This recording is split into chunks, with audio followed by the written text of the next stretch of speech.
গিন্নি, ও গিন্নি, কোথায় গেলে গো?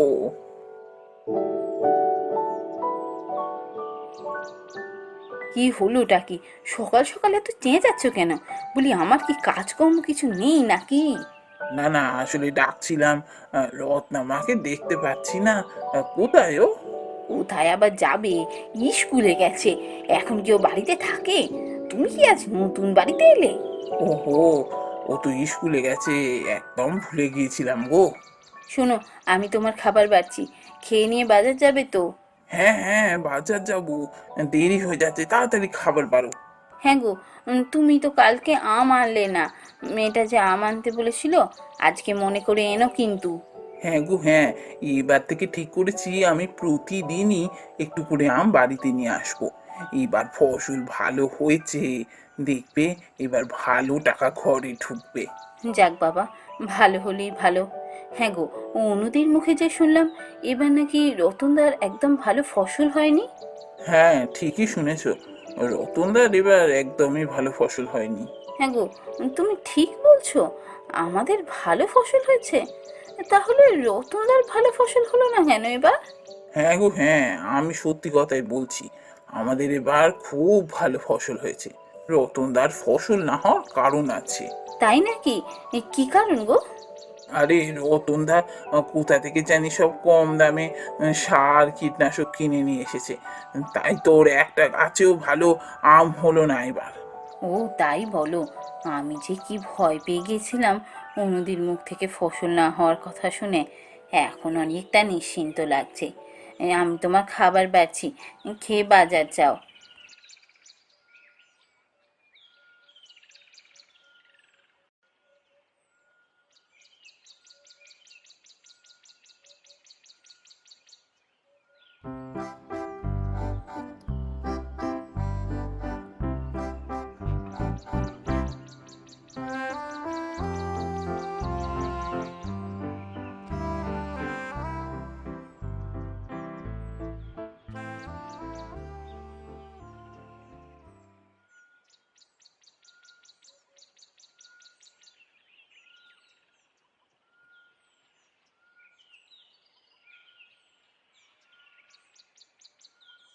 একই, তুমি এই সময় এখানে এভাবে বসে আছো কেন?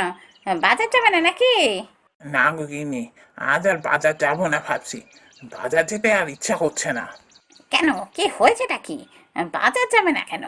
ও, বাজারে গিয়ে কি হবে বলো দেখি। ওই তো কটা এবার আম ফলেছে। ও কটা আম বেচে ক টাকাই বা পাবো। আর ওই আমগুলো নাকি খেতেও একদম ভালো নয়। কেউ কিনতেই চাইছে না।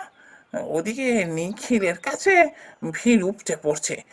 সব লোক এসে নিখিলের কাছ থেকে আম কিনে নিয়ে যাচ্ছে। তা তো হবেই। তা হবে না?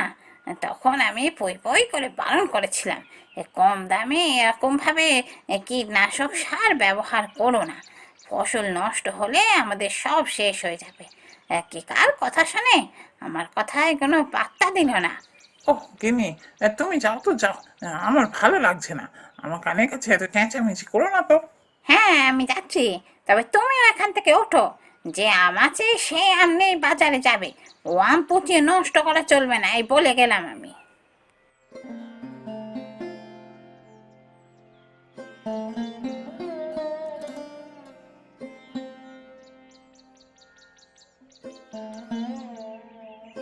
কি গো রতনদা, তোমার আজ আসতে এত দেরি হলো যে? হ্যাঁ, এই একটু দেরি হয়ে গেল। এই তো এবারেই বসবো।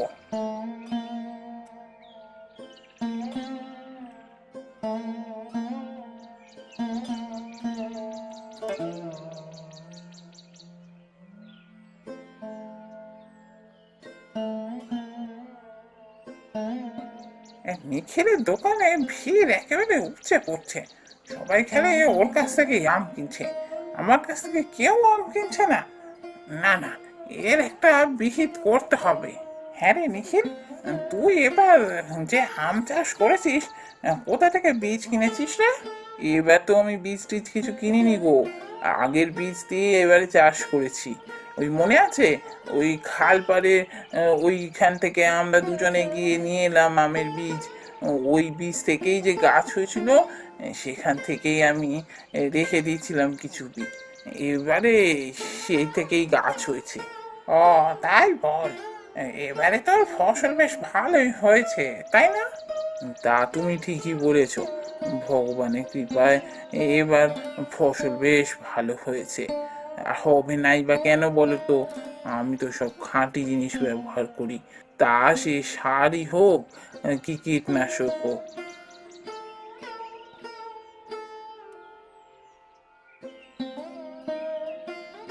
আহ, আমাকে কথা শোনাচ্ছে। জানে নিশ্চয়ই যে আমি এবার কম দামে সার কিনেছিলাম, সেজন্য এভাবে আমার কথা শোনালো। ঠিক আছে, তোরও ব্যবস্থা আমি করছি।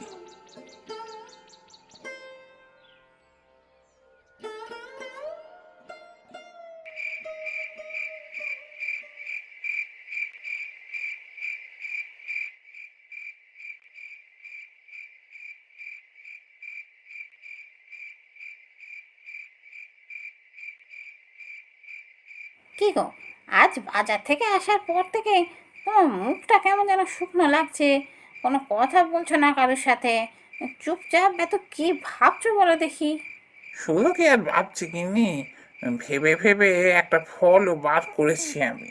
তুমি যে কি বলছো আমি কিছুই বুঝতে পারছি না, একটু খোলসা করে বলবে? আজকে জানো, নিখিল আমাকে কথা শোনাচ্ছিল। ও নাকি সব খাঁটি জিনিস ব্যবহার করে বলে ওর অত ভালো ফসল হয়েছে। আমি খাঁটি জিনিস ব্যবহার করি না বলে আমার নাকি ফসল হয়নি। আমিও ঠিক করেছি ওর হাল আমি খারাপ করব। ওর এত অহংকার আমি ঘুচিয়ে ছাড়বো। কেন গো, তুমি আবার কি ভাবছো? এই এদিক ওদিক কোনো কাজ করবে না কিন্তু, হিতে বিপরীত হবে শেষ পর্যন্ত। না গো না, আমি যা করব ভেবে চিন্তে করব। তোমাকে অত ভাবতে হবে না।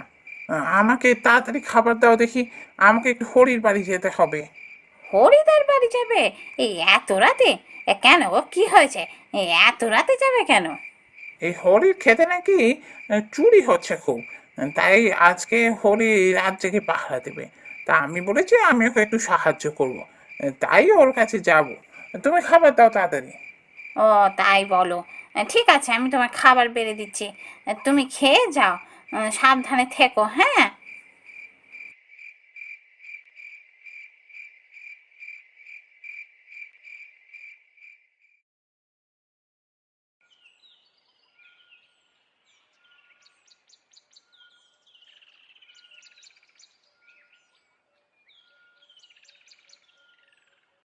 হায় হায় হায় হায় হায়, এই আমার কি সর্বনাশ হলো! গাছের সব আম চুরি হয়ে গেল। কি হারে করে আম হয়েছিল! গাছগুলো সব হলুদ হয়েছিল। গাছের সব আমকে চুরি করে নিয়ে চলে গেছে গো। এবার আমার কি হবে?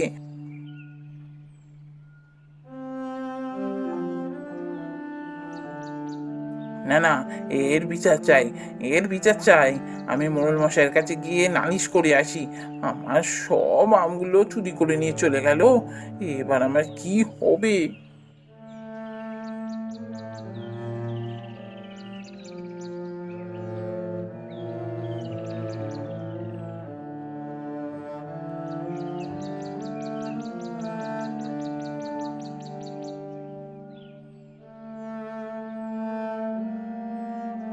সবই তো বুঝলাম, কিন্তু চোরটাকে সেটাই তো বুঝতে পারছি না।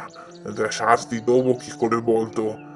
তুই এক কাজ কর, তুই নতুন করে কিছু একটা চাষ কর। হ্যাঁ, কিছুদিন দেরি হবে ঠিকই, কিন্তু কিছুটা হলেও এই ক্ষতি পূরণ হবে। আর আমি কিছু তোকে টাকা দিচ্ছি, সেই টাকা নিয়ে দেখ নতুন করে আবার কোনো চাষ করতে পারিস কি। তারপর আমি নজর রাখবো, দেখি চোরকে ধরতে পারি কি।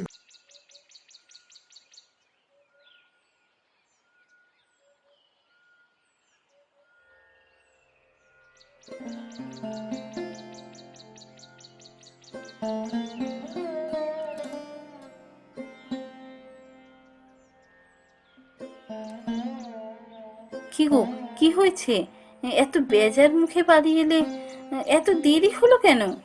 কি আর বলবো গিন্নি, আমাদের সর্বনাশ হয়ে গেছে। কেন গো, কি হয়েছে? এইভাবে কথা বলছো কেন? কি হয়েছে বলো না। হ্যাঁ হ্যাঁ বলছি, আমাদের গাছের সমস্ত আমকে চুরি করে নিয়ে চলে গেছে।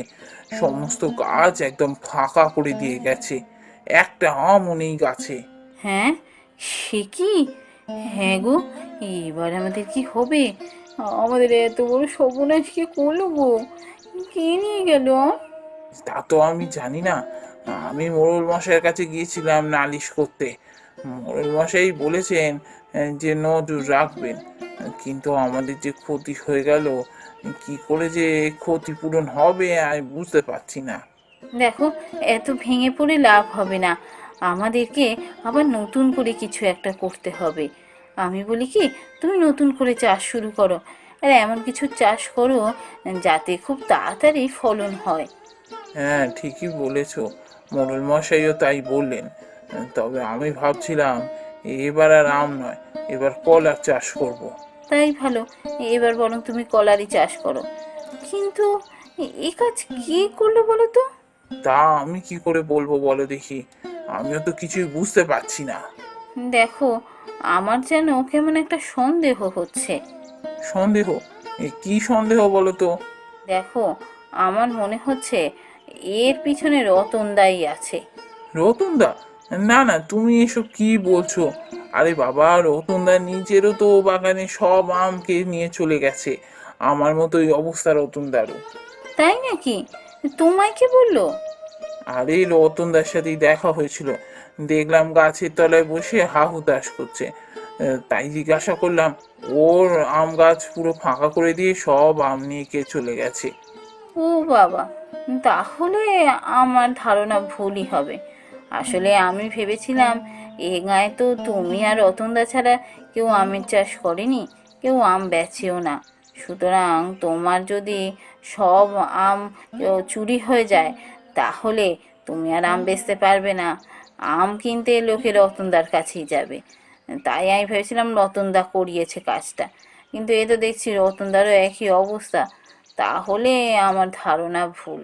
যাকে, আর কি করব বলো, কত আশা করেছিলাম এবার ভালো মতো টাকা ঘরে ঢোকাতে পারবো, কিন্তু তা আর হলো না।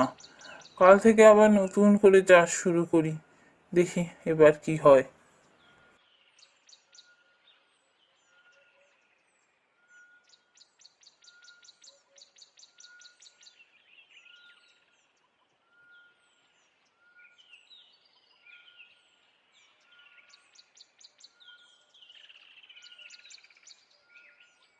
না, অনেকগুলো দিন তো হলো, এবার যাই গুদামে সব আম এবার বের করতে হবে, না হলে আবার সব পচে যাবে।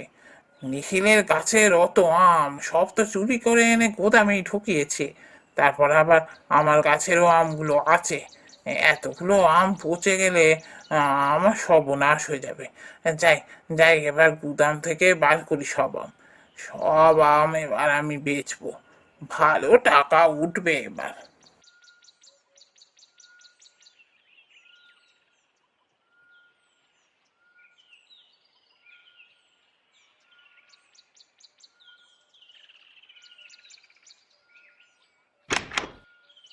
একি একি, এই যে দেখছি সব আম পচে গেছে। হায় হায় হায় হায় হায়, এবার আমি কি করব? আমি তো আর একটা আমও বেচতে পারবো না, আমার তো সর্বনাশ হয়ে গেল। এ থেকে তো আমি কিছু আম বিক্রি করে কিছু টাকা পাচ্ছিলাম, সব আম পচে গেল। এবার আমি কি করি? অনেক ক্ষতি করতে গিয়ে তো আমার নিজেরই ক্ষতি হয়ে গেল।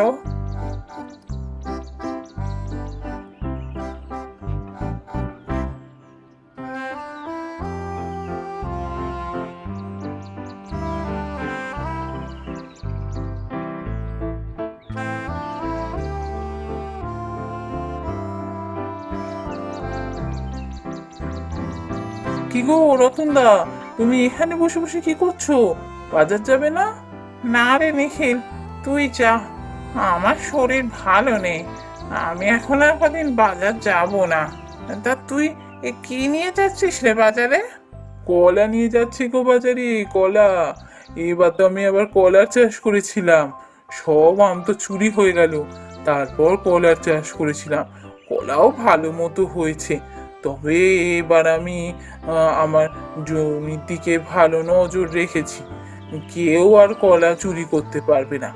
এবার কলা বেচে ভালো টাকা ঘরে তুলবো। চলি গো রতনদা।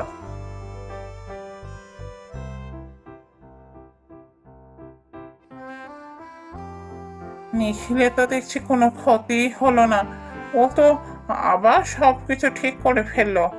ক্ষতি তো আমার হলো। সত্যি সত্যি অন্যের ক্ষতি চাইতে নেই, অন্যের ক্ষতি চাইলে নিজেরই ক্ষতি হয়। এ আমি হাড়ে হাড়ে টের পেয়েছি।